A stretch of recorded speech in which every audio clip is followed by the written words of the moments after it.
இஸ்லாமியர்களை பாதிக்கும் வகையில் மத்திய அரசு கொண்டுவரும் சட்டங்களுக்கு எதிராக தமிழகத்தில் போராட்டங்கள் நடத்த வேண்டும் என பழகருப்பையா வலியுறுத்தியுள்ளார். ஈரோட்டில் முஸ்லிம் அசோசியேஷன் மிலாதுன் நபி விழா மற்றும் அல்லாஹ் வடிவமைத்த அழகிய சமூகம் நூல் வெளியீட்டு விழா நடைபெற்றது. இதில் தமிழ்நாடு தன்னுரிமை கழக தலைவர் பழகருப்பையா கலந்து கொண்டார். அப்போது பேசிய அவர், இஸ்லாமியர்களுக்கு எதிரான சட்டங்கள் மத்திய அரசு கொண்டு வருவதால் 80 லட்சம் இஸ்லாமியர்கள் வாக்களிக்காமல் தேர்தலை புறக்கணித்து ஜனநாயக உரிமையை மீட்டெடுக்க போராடுங்கள் என்றும், அப்படி போராடினால் இந்தியாவில் உள்ள 30 கோடி இஸ்லாமியர்களும் போராட்டத்தை முன்னெடுப்பார்கள் என்றும் கூறினார்.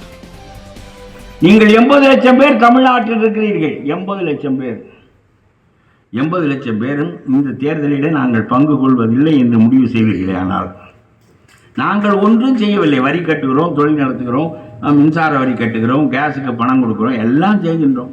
ஒன்றே ஒன்று மட்டும், தேர்தல் என்று வீட்டிலேயே இருந்து கொள்ளும்.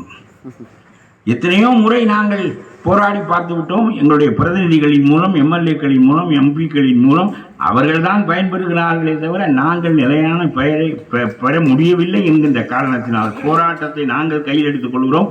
ஒன்றும் செய்ய போவதில்லை. வீட்டில் அமைதியாக இருக்கிறோம்.